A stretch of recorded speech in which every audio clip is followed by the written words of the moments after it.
Conspiracy Theory, the sixth episode of Hudson and Rex Season 8, centers on the investigation into the world of conspiracy theorists and the murder of a podcaster. Plot synopsis: Amber Long, a conspiracy theory podcaster, is killed shortly before she is supposed to give a speech at a TruthCon event. As they pursue the murderer, Detective Mark and Rex are thrown into the exclusive and frequently radical world of conspiracy theorists.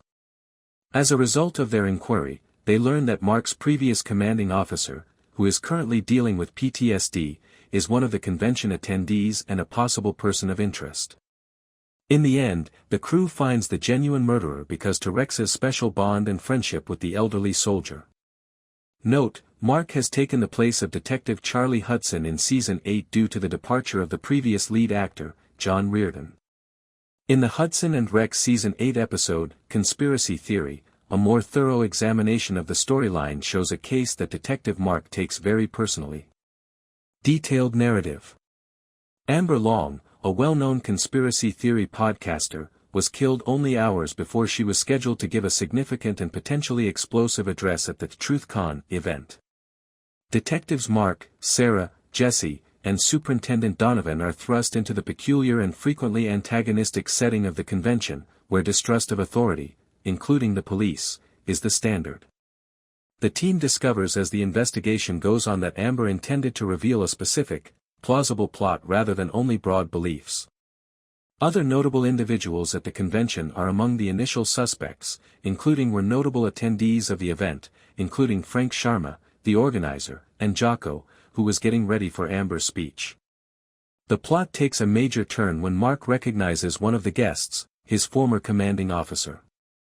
This former officer is now suffering from severe PTSD and has become engrossed with conspiracy theories. Shortly after the start of filming, he received a cancer diagnosis and became totally mute. There were no negotiations, reports, or check-ins, just radio silence. The rest of us, however, continued to show up in an effort to launch a season. In order to gain leverage, he even attempted to organize a walkout by urging the cast and crew to jeopardize their own employment.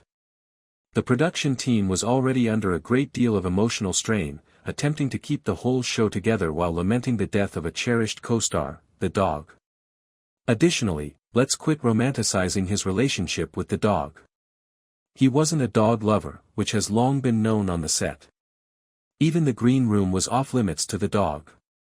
Moreover, he didn't post, message the trainer, or say anything when the dog passed away. However, supporters are now using that sadness as a weapon as if it were a deep connection. It wasn't. Genuine individuals are given genuine jobs by this production. The producers had to make a call when it became evident that he was not returning due to his silence, irrational demands, and behind-the-scenes manipulation. Putting everything on hold for a single individual. That is not practical, particularly when dozens of people's livelihoods are at risk. You don't have to adore the show's new trajectory. That's reasonable.